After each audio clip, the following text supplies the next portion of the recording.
銀座の花やちびさちそびて親のよしごとやちもにそみ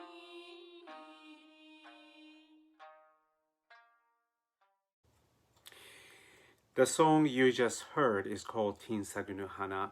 It's Okinawan for balsam flowers, traditionally used for nail polish. Apparently, the song is an official favorite Okinawan folk song.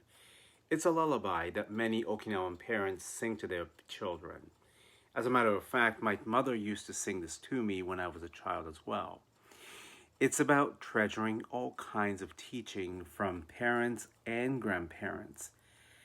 In many ways, it's very Okinawan because its culture is known for ancestry worship. Imitation is the highest form of flattery. But in this day and age, faking it until making it sounds deceptive and is easily considered a form of assimilation, which many of us think pejoratively. However, just like infants and toddlers learn to mimic from the parents and environment, imitation was a form of learning for Paul. From his father, a Japanese diplomat to Taiwan, he learned to be polite and well mannered. From local gang members, he learned to be a tough guy. From GI, he learned to dress and behave like a Hollywood movie star. And from a local noodle shop, he learned to make soba noodle and worked like an iron chef for nearly 30 years after his first retirement. For Paul, imitation was never about becoming somebody else. Rather, he did so to fit into his surroundings so that he could express his authentic voice in manners easily understood by them. While he may only speak Japanese, throughout his life he has learned to observe, listen, communicate, and relate to people from different backgrounds as if though he was one of them. Imitation was his superpower and survival skills. When I asked how he survived through all the challenges in life for the past 82 years, he smiled and answered, I just faked it until I made it. In this video, I am proud to introduce you to my father, Paul Kunihiko Shirota, and discuss some of highlights of his life around Erickson's stages and resolutions. I hope you will enjoy it.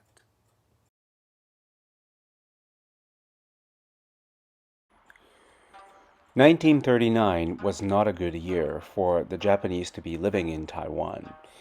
It was 2 years after the Second Sino-Japanese War started between the Republic of China and the Empire of Japan. Japan had been ruling Taiwan since 1895, but started losing its strength after this war began. Paul Kunihiko Shirota was born in 1939 in Taiwan as the youngest son of 5 in a Japanese diplomat family. There were 4 to 6 years between each sibling, that there were 18 years of difference between the oldest and Paul. While he was in Taiwan, the family had a few Chinese housekeepers. He was born into a privileged family that was about to lose its prestige. When the Second Sino-Japanese War ended, his family had to evacuate from Taiwan and return to his father's home in Ishigaki Island, Japan, located 200 miles away.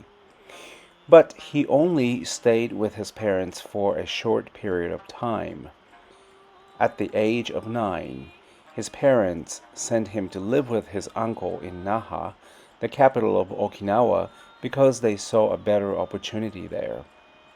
All of his siblings also lived in Naha, that Paul moved to live with a different sibling to the next from his middle school to adolescence. 250 miles away from Ishigaki Island, he found comfort in hanging out with his older siblings and their friends. In high school, he met his future wife Kimi, as well as local gang members. Apparently, he has got into a few gang related troubles during this time. Unfortunately, his father died towards the end of his adolescence.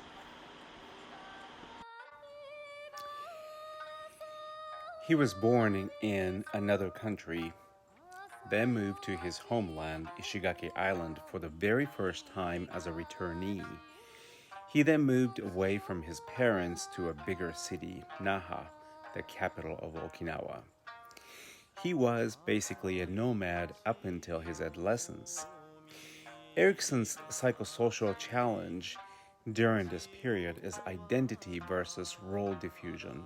This is the time for a person to develop a sense of who they are and where they are going in life. His father died, older siblings continued on with their lives, and his relationship with Kimi became increasingly intimate, and other gang members who were like his brothers. As Paul entered into young adulthood, he was craving for commitment to deep associations and sense of belongings. Joining a gang was not really where his heart was. To look for a better opportunity, he and Kimi decided to move to the mainland and have a fresh start.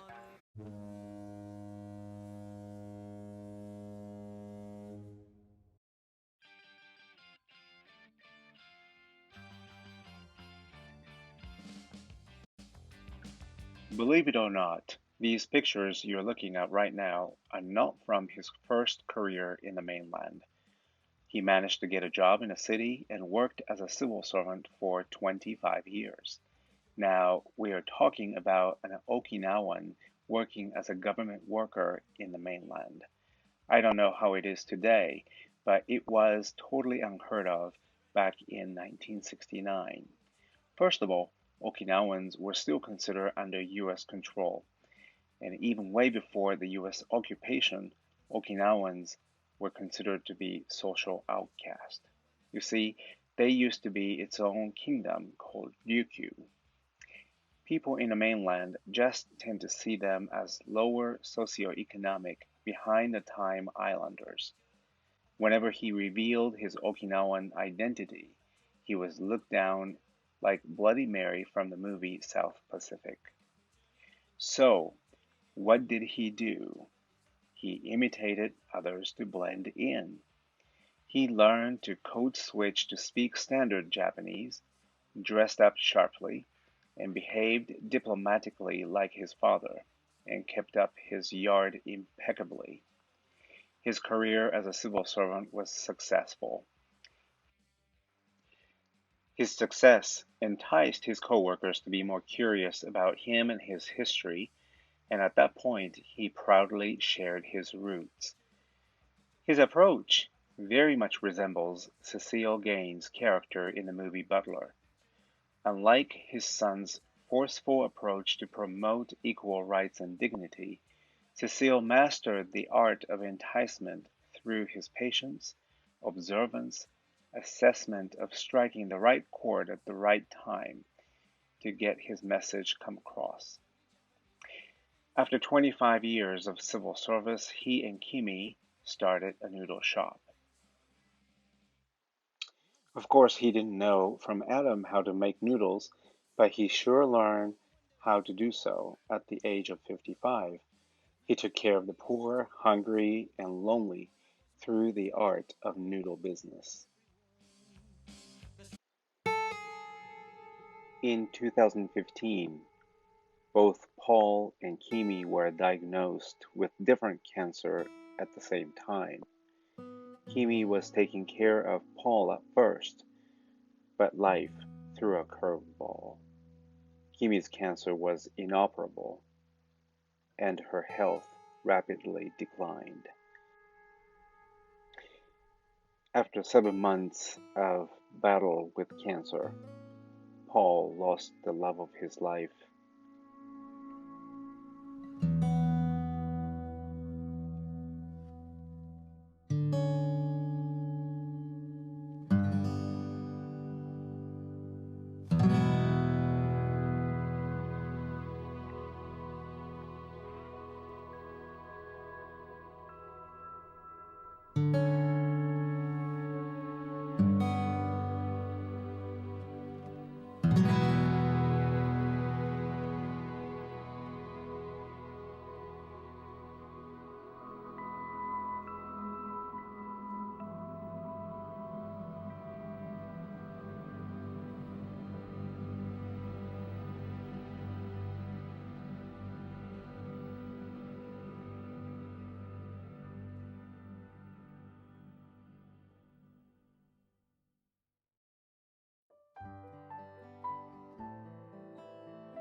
as I kneel before you,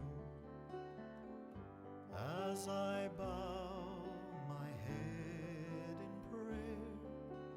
Take this day, make it yours, and fill me with your love. Ave Maria, gratia plena, Dominus tecum, benedicta tu. Erickson's psychosocial challenge for late adulthood addresses ego integrity versus despair. It is an ability to find integrity and contentment in their final years of life by accepting their life as it has been, or they feel a sense of despair. After having lost the love of his life to cancer while he survived his, the question was how he, as a widower, coped with his significant loss. His resilience to adapt to new challenges from his younger days, which he learned by imitating others, as well as his daily prayers to ancestors, he became even more resilient, accepting of the present situations. In 2016, when he flew internationally by himself for the very first time, he made a decision to be baptized to welcome a new beginning. It is when he officially took the baptismal name Paul. Since then, he learned how to use smartphones to FaceTime with his family, and he has even learned how to use a translating app on his phone.